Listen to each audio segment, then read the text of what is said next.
सोमवार के दिन जो अमावस्या आती है उसे सोमवती अमावस्या कहते हैं। इस दिन पीपल और तुलसा जी की पूजा होती है। सोमवती अमावस्या की कहानी इस प्रकार है।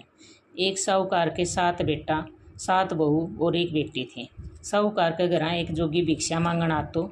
जोगी ने साहूकार की बहुआ भिक्षा देती तो ले लेतो और बेटी देती तो जिद कहतो कि बाई है तो सुहागणी पर बाई के भाग में दुहाग लिखियो है। यह बात सुन के बाई सूखने पड़ गई। माँ पूछी कि बाई तू सुस्त क्यों रवा है, सुखी क्यों जावा है। बाई बोली कि एक जोगी भिक्षा लेन आवे, वो मन बोला कि बाई है तो सुहागणी पर बाई के भाग में दुहाग लिखियो है, तो अ कारण मैं सूखने पड़ गई। तो माँ बोली कि कल मैं सुनूंगी और माँ लुक के बैठ गई। जोगी भिक्षा लेन आयो तो बाई भिक्षा देन लगी, तो उसी तरह वही बात बोली कि बाई के भाग में बाई है तो सुहागणी पर उसके भाग्य में दुहाग लिखियो है। इतनी बात सुन के माँ निकल के आई और बोली कि जोगी एक तो मैं तन भिक्षा देवा, ऊपर से तू मन गाली देवा। जिद जोगी बोलियो कि मैं तो गाली कौन देऊँ, सच्ची बात कहूँ हूँ, ऐ कर लिखियो है वही बोलूँ हूँ। जिद माँ बोली कि तुमने यो बेरो है कि यहाँ का भाग में दुहाग लिखियो है, तो यो भी बता दे कि यो टड़ेगो कहीं। जोगी बोलियो कि 7 समुद्रा पार एक सोना दो बन रहा है, उनका वह सोमवती मावस करे है। अगर वह आके आको फल दे देवे तो यो संकट टल सके है, नहीं तो ब्याह हुआ गो न जिद ब्याह में ही बींद न सरप डस लेवा गो। यह बात सुन के माँ बहुत रोन लगी। पीछे सोना धोबन के पास जान लगी तो रास्ता में बहुत धूप पड़न लगी। वह एक पीपल के पेड़ के नीचे बैठ गई। पेड़ पर गरुड़ पंख का बच्चा रोए था, उनके तो उन एक सरप डसन खातर आयो तो साहूकानी उन मार के डाल के नीचे दाब दियो। गरुड़ पंखनी आया तो देखने लग गया कि कितनों खून पड़ो है, और वह देख के न उनने सोची कि भी साहूकानी ने मार दिया हमारा बच्चा। यह सब देख के साहूकानी का चोंच मारन लग गया। साहूकानी बोली कि मैं तो थार बच्चा ने बचाया है, मारन आलो तो डाल के नीचे पड़ो है। जिद वो बोलिया कि तुम्हारा बच्चा जिवाया है तो कुछ मांग। साहूकानी बोली कि मन पहले वचन दो। वह बोलिया कि वचन द्या हाँ, यदि वचन ते टला तो मैं धोबी के कुंड की कांकरी बन जावा। जी साहूकानी बोली कि मन 7 समुद्रा पार सोना धोबन के घर छोड़ के आ जाओ। उठ जा कि साहूकानी सोची कि अन कहीं राजी करा।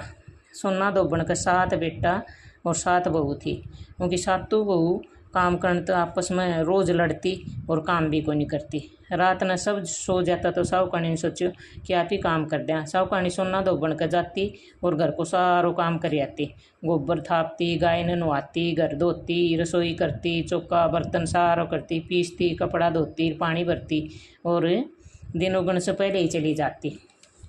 बहू सोचती कि सारो काम कौन करे है, आपस में पूछती भी कोनी।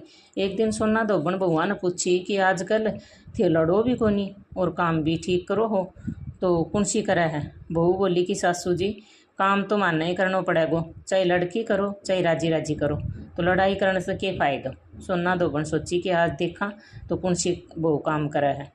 तो रात ने सोई कोनी, देखा तो एक स्त्री आई और सारो काम करके जान लाग रही। तो सोना धोबन पूछी कि भाई तू कौन है, तन मारी इसी के ज़रूरत है जी कोई इतनो काम करे है। वह बोली कि ज़रूरत तो है जिद इतनो काम करूँ हूँ। सोना धोबन पूछी कि तन के चाहिए। साहूकानी बोली कि पहले मन वचन दे। जिद बोली कि भाई वचन दियो, जब मैं वचन तो टड़ूँ तो धोबी के कुंड की कांकरी हो जाऊँ। साहूकानी बोली कि मेरी बेटी का दुहाग लिखियो है, तो तू चाल की सुहाग देश कैसे और तू सोमवती मावस करे है, जी को कर्ण तो तू फल दे, जी को फल दे। सोना धोबन आपके बेटा भगवान बोली कि मैं तो यहाँ सग जाऊँ हूँ, गैल से थारा बाप का कुछ हो जावे तो तेल का कुप्पा में गाल की छोड़ दियो। दोनों जनी साहूकानी के घर आ गई। साहूकानी की बेटी को ब्याह मांड दियो। बींद फेरा पर बैठ गयो। सोना धोबन बींद के गुड्ड के कना काचो करुआ में काचो दूध और तात को तार लेके बैठ गई। थोड़ी देर में सांप बींद न डसन खातर आयो और सोना धोबन ने करवो आगे कर दियो और तात से बांध दियो, पर बींद डर के मारे मर गयो। जिस सोना धोबन टिक्के में से रोड़ी काढ़ी, मांग में से इंगड़ू काढ़्यो, कोई में से काजल काढ़ी, नुआ में से मेहंदी काढ़ी और चिटली आंगली को छांटो दियो और बोली कि आज तक जितनी भी सोमवती मावस मन करी हैं उसको फल तो साहूकार के बेटन लागियो और आगे जो करूँगी वो मेरा धनी बेटान लागियो। इतना कहता ही बिंद उठ के बैठ गयो। सब कोई सोमवती मावस की जय जयकार बोलन लग गयो। सोना धोबन पाछी जान लगी तो साहूकार ने बोली कि तू मेरे जवाई ने जीवन दान दियो है, तू कुछ तो मांग। वह बोली कि मने तो कुछ कौन चाहिए, खाली एक कुक सिलावन की आंडी दे दे। आंडी दे के चाली। रास्ते में सोमवती मावस आई तो आंडी का 108 और 13 चकपैया करके पिपल के नीचे कहानी कही। 108 फेरी दई और सारा चकपैया पिपल के नीचे गाड़ के धर के आगे उठे। देखे तो उनको धनी मरियो पड़ो, तेल के कुप्पा में गाल राख्यो।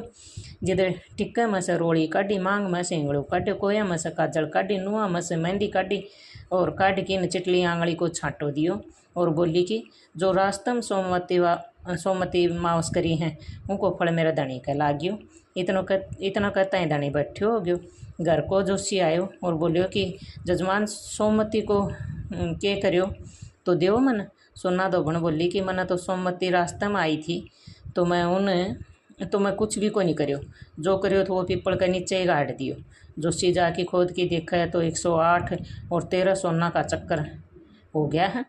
जोशी जल्दी जल्दी सारो घर ले आयो और कहो कि जजमान इसी फेरी करी है और मन ने कह दियो कि कुछ भी को नहीं करियो। सोना धोबन बोली कि यो तो थारा ही भाग को है तो थे ही ले वो।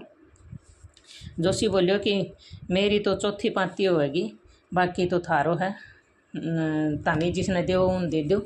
सारी नगरी में एलो फिरवा दियो। सब कोई सोमवती मावस करियो। हे सोमवती मावस जिस साहूकार की बेटी ने सुहाग दियो सो सब ने दियो। कहता ने सुनता ने उकारा भरता ने सारे परिवार ने दियो।